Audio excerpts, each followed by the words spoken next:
Chapter 2 Search for Mr. Hyde. That evening Mr. Utterson came home to his bachelor house in sombre spirits, and sat down to dinner without relish. It was his custom of a Sunday, when this meal was over, to sit close by the fire, a volume of some dry divinity on his reading desk, until the clock of the neighbouring church rang out the hour of 12, when he would go soberly and gratefully to bed. On this night, however, as soon as the cloth was taken away, he took up a candle and went into his business room. There he opened his safe, took from the most private part of it a document endorsed on the envelope as Dr. Jekyll's will, and sat down with a clouded brow to study its contents. The will was a holograph, for Mr. Utterson, though he took charge of it now that it was made, had refused to lend the least assistance in the making of it. It provided not only that in case of the decease of Henry Jekyll, M.D., D.C.L., L.L.D., F.R.S., etc., all his possessions were to pass into the hands of his, quote, friend and benefactor, Edward Hyde, close quote. But in the case of Dr. Jekyll's, quote, disappearance or unexplained absence for any period exceeding 3 calendar months, close quote, the said Edward Hyde should step into the said Henry Jekyll's shoes without further delay, and free from any burden or obligation beyond the payment of a few small sums to the members of the doctor's household.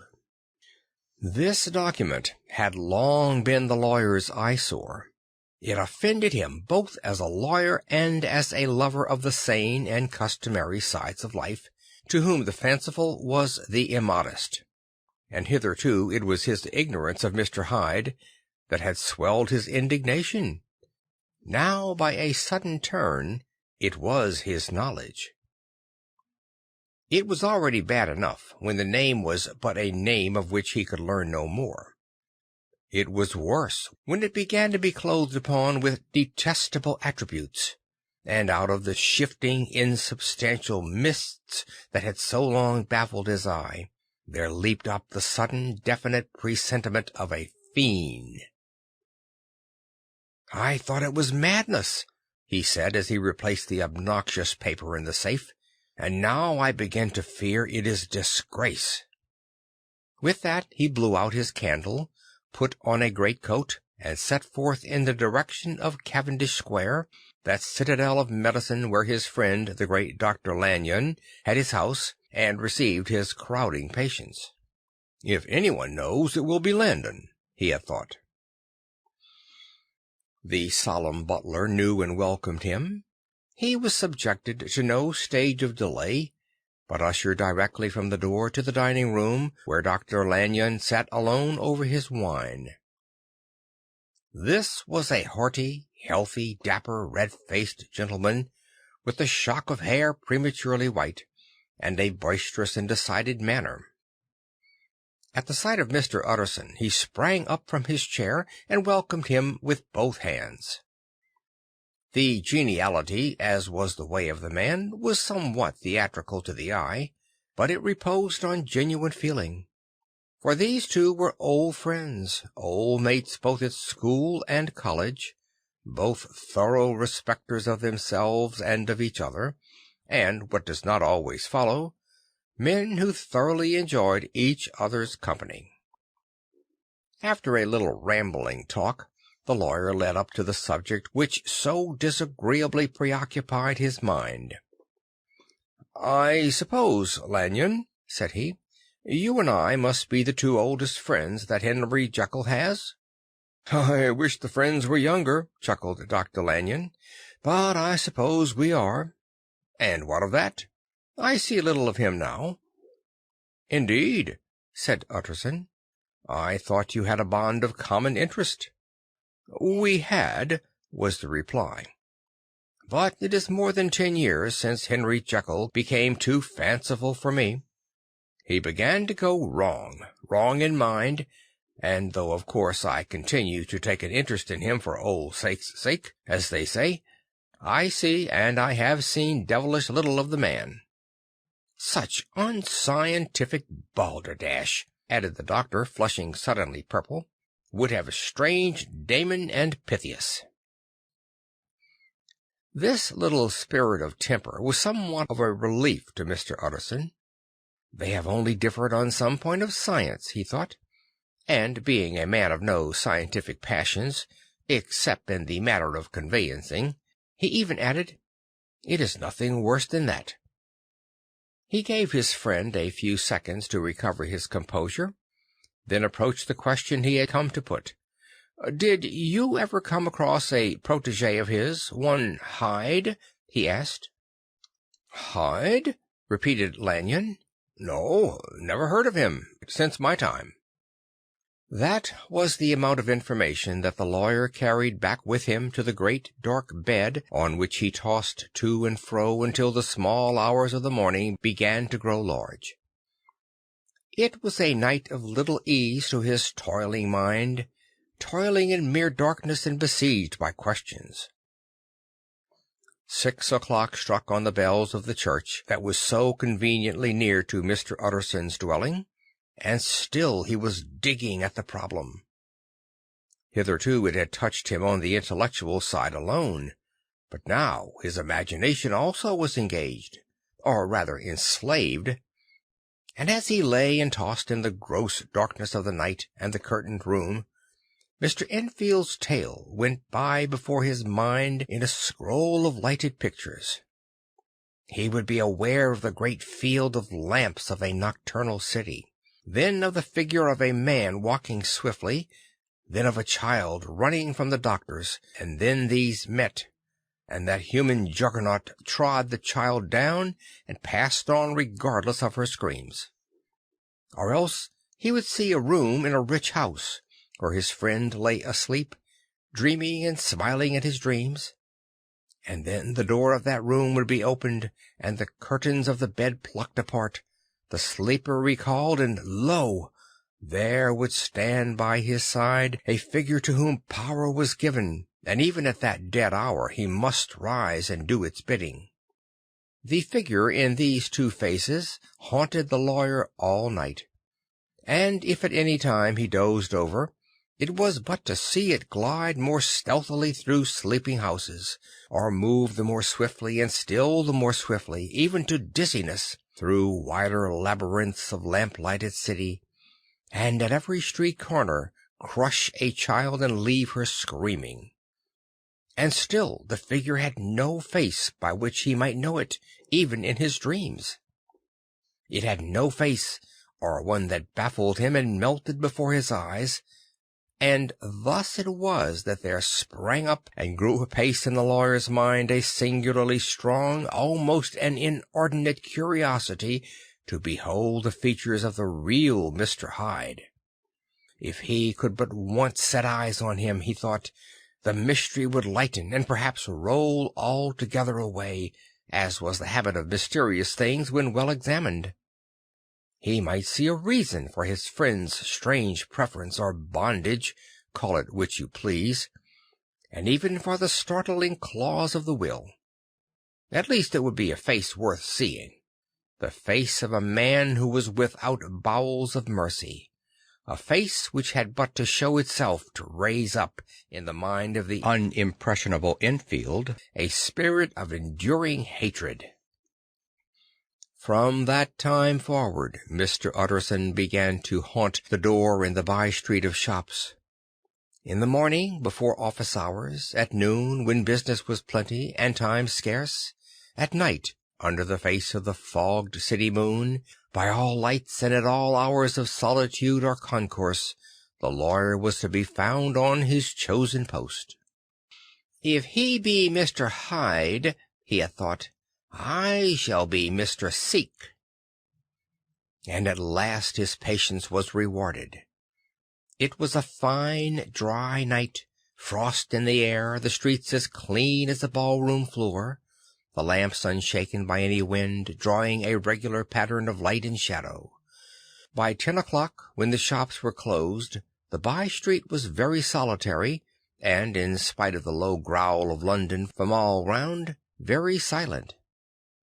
Small sounds carried far, Domestic sounds out of the houses were clearly audible on either side of the roadway, and the rumor of the approach of any passenger preceded him by a long time. Mr. Utterson had been some minutes at his post, when he was aware of odd light footsteps drawing near. In the course of his nightly patrols he had long grown accustomed to the quaint effect with which the footfalls of a single person, while he is still a great way off, suddenly spring out distinct from the vast hum and clatter of the city. Yet his attention had never before been so sharply and decisively arrested, and it was with a strong superstitious prevision of success that he withdrew into the entry of the court. The steps grew swiftly nearer, and swelled out suddenly louder as they turned the end of the street. The lawyer, looking forth from the entry, could see what manner of man he had to deal with. He was small and very plainly dressed, and the look of him, even at that distance, went somehow strongly against the watcher's inclination. But he made straight for the door, crossing the roadway to save time, and as he came, he drew a key from his pocket like one approaching home. Mr. Utterson stepped out and touched him on the shoulder as he passed. "Mr. Hyde, I believe?" Mr. Hyde shrank back with a hissing intake of the breath. But his fear was only momentary, and though he did not look the lawyer in the face, he answered coolly enough, "That is my name. What do you want?" "I see you are going in," returned the lawyer. "I'm an old friend of Dr. Jekyll's, Mr. Utterson of Gaunt Street. You must have heard of my name, and meeting you so conveniently, I thought you might admit me." "You will not find Dr. Jekyll. He is from home," replied Mr. Hyde, blowing in the key. And then suddenly, but still without looking up, "How did you know me?" he asked. "On your side," said Mr. Utterson. "Will you do me a favor?" "With pleasure," replied the other. "What shall it be?" "Will you let me see your face?" asked the lawyer. Mr. Hyde appeared to hesitate, and then, as if upon some sudden reflection, fronted about with an air of defiance, and the pair stared at each other pretty fixedly for several seconds. "Now I shall know you again," said Mr. Utterson. "It may be useful." "Yes," returned Mr. Hyde. "It is as well we have met, and à propos, you should have my address." And he gave a number of a street in Soho. "Good God!" thought Mr. Utterson. "Can he too have been thinking of the will?" But he kept his feelings to himself, and only grunted in acknowledgment of the address. "And now," said the other, "how did you know me?" "By description," was the reply. "Whose description?" "We have common friends," said Mr. Utterson. "Common friends," echoed Mr. Hyde a little hoarsely. "Who are they?" "Jekyll, for instance," said the lawyer. "He never told you," cried Mr. Hyde with a flush of anger. "I did not think you would have lied." "Come," said Mr. Utterson, "that is not fitting language." The other snarled aloud into a savage laugh, and at the next moment, with extraordinary quickness, he had unlocked the door and disappeared into the house. The lawyer stood a while when Mr. Hyde had left him, the picture of disquietude. Then he began slowly to mount the street, pausing every step or two, and putting his hand to his brow like a man in mental perplexity. The problem he was thus debating as he walked was one of a class that is rarely solved. Mr. Hyde was pale and dwarfish. He gave an impression of deformity without any nameable malformation. He had a displeasing smile. He had borne himself to the lawyer with a sort of murderous mixture of timidity and boldness, and he spoke with a husky, whispering, and somewhat broken voice. All these were points against him, but not all of these together could explain the hitherto unknown disgust, loathing, and fear with which Mr. Utterson regarded him. "There must be something else," said the perplexed gentleman. "There is something more, if I could find a name for it. God bless me, the man seems hardly human. Something troglodytic, shall we say? Or can it be the old story of Dr. Fell? Or is it the mere radiance of a foul soul that thus transpires through and transfigures its clay continent? The last, I think. For, oh, my poor old Harry Jekyll, if ever I read Satan's signature upon a face, it is upon that of your new friend. Round the corner from the by-street there was a square of ancient handsome houses, now for the most part decayed from their high estate, and let in flats and chambers to all sorts and conditions of men, map engravers, architects, shady lawyers, and the agents of obscure enterprises. One house, however, second from the corner, was still occupied entire, and at the door of this, which wore a great air of wealth and comfort, though it was now plunged in darkness except for the fanlight, Mr. Utterson stopped and knocked. A well-dressed elderly servant opened the door. "Is Dr. Jekyll at home, Poole?" asked the lawyer. "I will see, Mr. Utterson," said Poole, admitting the visitor, as he spoke, into a large, low-roofed, comfortable hall paved with flags, warmed, after the fashion of a country house, by a bright open fire and furnished with costly cabinets of oak. "Will you wait here by the fire, sir, or shall I give you a light in the dining-room?" "Here, thank you," said the lawyer, and he drew near and leaned on the tall fender. This hall, in which he was now left alone, was a pet fancy of his friend the doctor's, and Utterson himself was wont to speak of it as the pleasantest room in London. But tonight there was a shudder in his blood. The face of Hyde sat heavy on his memory. He felt, what was rare with him, a nausea and distaste of life, and in the gloom of his spirits he seemed to read a menace in the flickering of the firelight on the polished cabinets and the uneasy starting of the shadow on the roof. He was ashamed of his relief when Poole presently returned to announce that Dr. Jekyll was gone out. "I saw Mr. Hyde go in by the old dissecting-room, Poole," he said. "Is that right when Dr. Jekyll is from home?" "Quite right, Mr. Utterson, sir," replied the servant. "Mr. Hyde has a key." "Your master seems to repose a great deal of trust in that young man, Poole," resumed the other musingly. "Yes, sir, he does indeed," said Poole. "We have all orders to obey him." "I do not think I have ever met Mr. Hyde?" asked Utterson. "Oh, dear no, sir. He never dines here," replied the butler. "Indeed, we see very little of him on this side of the house. He mostly comes and goes by the laboratory." "Well, good night, Poole." "Good night, Mr. Utterson." And the lawyer set out homeward with a very heavy heart. "Poor Harry Jekyll," he thought. "My mind misgives me he is in deep waters. He was wild when he was young, a long time ago to be sure, but in the law of God there is no statute of limitations. Ah, it must be that, the ghost of some old sin, the cancer of some concealed disgrace. Punishment coming, payday claudo, years after memory has forgotten and self-love condoned the fault." And the lawyer, scared by the thought, brooded awhile on his past, groping in all the corners of memory, lest by chance some jack-in-the-box of an old iniquity should leap to light there. His past was fairly blameless. Few men could read the rolls of their life with less apprehension, yet he was humbled to the dust by the many ill things he had done, and raised up again into a sober and fearful gratitude by the many he had come so near to doing yet avoided. And then, by a return on his former subject, he conceived a spark of hope. This Master Hyde, if he were studied, thought he, must have secrets of his own, black secrets by the look of him, secrets compared to which poor Jekyll's worst would be like sunshine. Things cannot continue as they are.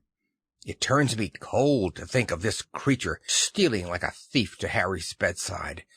Poor Harry, what a wakening! And the danger of it. For if this Hyde suspects the existence of the will, he may grow impatient to inherit. I must put my shoulders to the wheel, "If Jekyll will but let me," he added, "if Jekyll will only let me."